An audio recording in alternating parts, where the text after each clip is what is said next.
हमल ज़ाया करने वाली गोलियाँ, उनका सही इस्तेमाल और उन गोलियों के क्या नुकसानात हैं, आज की वीडियो में हम ये डिस्कस करेंगे। मेरे साथ रहिएगा, बहुत ही हेल्पफुल वीडियो है आपके लिए। तो देखिए, हमल ज़ाया करने के लिए जो आप गोलियाँ खाते हैं, सबसे पहले तो ये जान लें कि वो गोलियाँ किस मंथ में कितनी खानी है। जब तक आपको यही नहीं पता, तो आप ना आपको उनकी डोज का पता है, तो फिर समझ लें कि आपका हमल ज़ाया होने के बजाय आपको नुकसान होगा उल्टा। अब कुछ लोग वक्फ़ा नहीं करते और हमल कर लेते हैं और बाद उसमें डीएनसी करवाना, हमल को ज़ाया करना बहुत ही आसान समझते हैं और बहुत ही सेफ तरीका समझते हैं, जो कि बहुत गलत है। माँ के अंदर इतनी कमज़ोरी हो जाती है कि वो आने वाले बच्चे को जन्म देने के लिए 9 महीने इस अज़ियत में गुजारती है कि उसको खुद भी नहीं पता होता कि मुझे ये अज़ियत किस वजह से आई है। और कुछ औरतें आपने देखी होंगी जो कि हमल ज़ाया नहीं बार बार करती और उनको 9 महीने तक हमल का पता ही नहीं होता कि नेक्स्ट बेबी उनका इतने सेफ तरीके से पैदा होता है कि उनको पता ही नहीं होता। डिलीवरी के टाइम जो दर्द होना सो होना, उससे पहले पता ही नहीं होता कि हमल में कोई प्रॉब्लम भी है या नहीं। अब आपने हमल ज़ाया करने वाली गोलियां कब तक आप इस्तेमाल कर सकते हैं।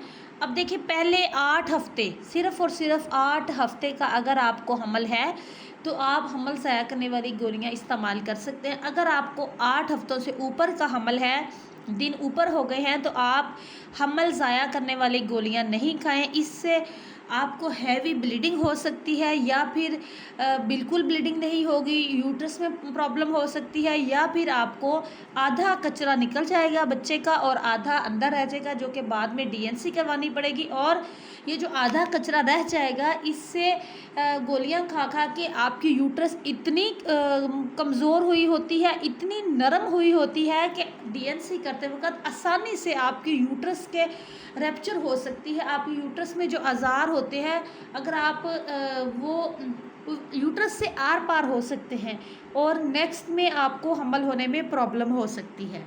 अब यहाँ पे मेन बात कि इन टैबलेट्स का रिएक्शन भी बहुत ज़्यादा है। अगर आप ओवरडोज ले लेते हैं, अगर आप डॉक्टर के मशवरे से इस्तेमाल नहीं करते, तो आपको इसका रिएक्शन बहुत ज़्यादा हो सकता है। अब अगर डोज ऊपर नीचे आपने कर लिया, तो आपका हमल ज़ाया नहीं होगा, ठीक हो गया।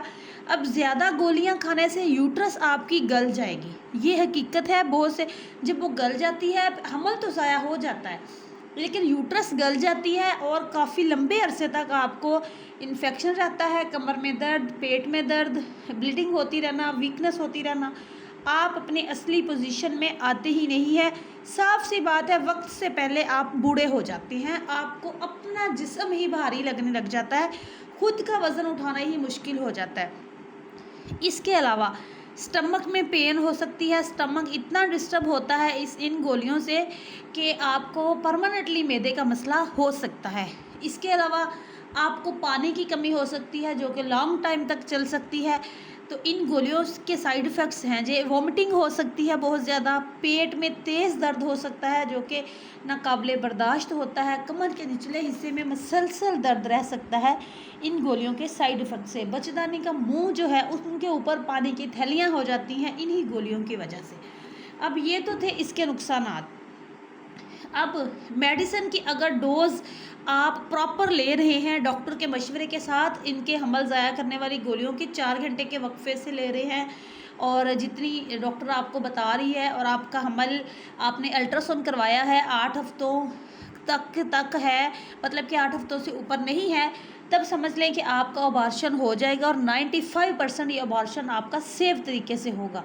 ये बहुत बेस्ट तरीका है। और 5% तक होता है कि हमल के कचरा जो कि अंदर रह जाए, इसलिए अल्ट्रासाउंड करवाना बहुत ज़रूरी है। वो इसीलिए कि हमल की एज का कंफर्म हो जाए। अब अगर आपको एज का कंफर्म नहीं है, आपको 2 महीने का हमल है, 3 का हमल है, आधा बच्चा निकल गया, आधा अंदर रह गया, तो जो पीस रह जाएंगे वो तो खतरे का बायस बनेंगे। लेकिन अब अगर आपको कंफर्म पता है कि मुझे 8 हफ्ते तो बहुत दूर, मुझे 4 हफ्तों का हमल है, तो फिर फॉर एग्ज़ाम्पल आपको अर्ली प्रेगनेंसी हुई है, कुछ दिन हुए हैं, 1 हफ्ता हुआ है, कुछ दिन हुए हमल हुए को, तो आपका हमल अभी ट्यूब में मौजूद है, हमल पहले होता है ट्यूब में मौजूद, फिर यूट्रस में आता है, कुछ दिन ट्यूब में रहता है, फ्लोपियन ट्यूब्स में, फिर वहाँ से होता हुआ बच्चेदानी में आता है, बच्चेदानी में आके फिर बच्चे की ग्रोथ शुरू हो जाती है।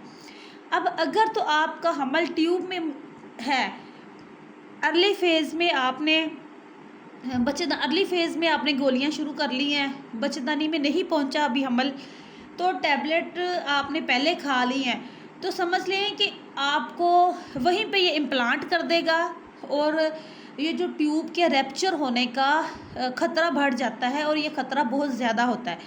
अगर आपने बहुत अर्ली गोलियां खा ली हैं तो आपकी ट्यूब फट जाएगी, जिससे आपको ऑपरेट के ज़रिए ट्यूब निकालनी पड़ेगी। और एक ट्यूब से बच्चा तो पैदा हो जाता है, लेकिन देखें ना ख़तरा कितना ज़्यादा हो गया, नुकसान कितना ज़्यादा हो गया। तो यहाँ पे ये साफ बात सामने आती है, अगर आप प्रेगनेंसी प्लान करते हैं तो आप समझ लें कि आपका हमल भी सेव, आपकी सेहत भी सेव। आप पहले से प्लान कर लें आपको कितने बच्चे पैदा करने हैं, उसके बाद आप परमानेंटली बंद करवाएं। इतनी सहूलियत मौजूद है हमारे सरकारी अस्पतालों से, आपको मेडिसिन फ्री मिल रही है। अब वक्फे करने से कोई नुकसान नहीं होता, आप वक्फे सारे सेव हैं। उससे जस्ट इतना होता है कि आपको, अगर आप 6 महीने का वक्फा कर रहे हैं, आपको 1 साल का हो जाएगा ऑटोमेटिकली, ऊपर दिन जो चले जाएंगे। अगर आपने साल का वक्फा किया तो आपको 2-2.5 साल का हो जाएगा। साल बाद आप वक्फा करने की गोलियां लिया, इंजेक्शन लिया, कुछ भी किया तो आपने साल बाद छोड़ दिया है, लेकिन उनके जो असरात होते हैं मेडिसिन के, वो आहिस्ता आहिस्ता रिलीज़ होते हैं, ख़त्म होते हैं। हार्मोन स्टेबल होते होते आपको 2 साल लग जाते हैं। यही आपको हो, इसके अलावा कोई भी साइड इफ़ेक्ट नहीं होता वक्फे की गोलियों से। वो भी वक्फे की गोलियों पे मेरी प्रॉपर वीडियो है, वो भी आप अपनी मर्ज़ी से नहीं खा सकते।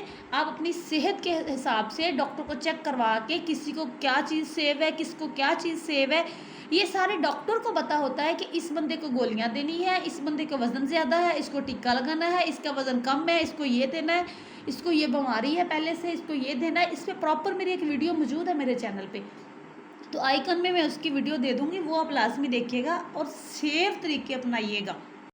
इसके अलावा इसमें आप कुदरती वक्फा कर सकते हैं, आपके हस्बैंड कंडोम यूज़ कर सकते हैं। जब सेफ तरीके हमारे पास मौजूद हैं तो फिर हम अपनी सेहत को क्यों ख़राब करते हैं। यही कल हमारी सेहत इतनी ख़राब हो जाती है कि पैसे लगा लगा के भी सेहत वापस नहीं आती। तो ये समझ लें कि हम अपनी सेहत खुद ख़राब कर रही हैं ना। मेरी बहनें, माएँ जो है अपने बच्चों की परवाह नहीं करती, अपनी परवाह नहीं करती, और वो अपनी सेहत खुद ख़राब कर बैठती हैं, और जो कि आगे जाके बहुत ही मुश्किल होता है नेक्स्ट उम्र में। 40 साल से ऊपर जब उम्र जाती है तो पहले 100 साल तक के जो हैं औरतें घूम रही हैं आजकल, वो भी बड़ी खुद को हेल्दी फील करती हैं और अच्छा खासा सफ़र करती हैं। और हमसे जो ऐसे काम कर करके हमारे करने की इससे बेहतर है कि बच्चा ही पैदा कर लें आप। 1-2 बच्चा ज़्यादा हो जाए, आपकी सेहत ख़राब नहीं होगी। लेकिन अगर आप बार बार हमल ज़ाया करती जा रही हैं तो समझ लें आपकी सेहत परमानेंटली, आप अपनी सेहत को ख़राब कर चुकी हैं और हो रही है। तो खुदारा इससे बचिए, अपनी सेहत को बचाइए और अपने बच्चों को भी मशवरा दीजिए। आपकी जवान बच्चियां हैं जो वो कहती हैं जी फ़ौरन से शादी होती है, हमने अभी बच्चा नहीं, हमें चाहिए, और जल्दी से हमल को ज़ाया करने बैठ जाती है, और इसके बहुत ज़्यादा नुकसानात हैं। उम्मीद करती हूँ कि मेरी वीडियो का मतलब आप लोगों को समझ आ गया होगा। अगर कोई क्वेश्चन हो तो कमेंट में कीजिएगा। Thank you very much.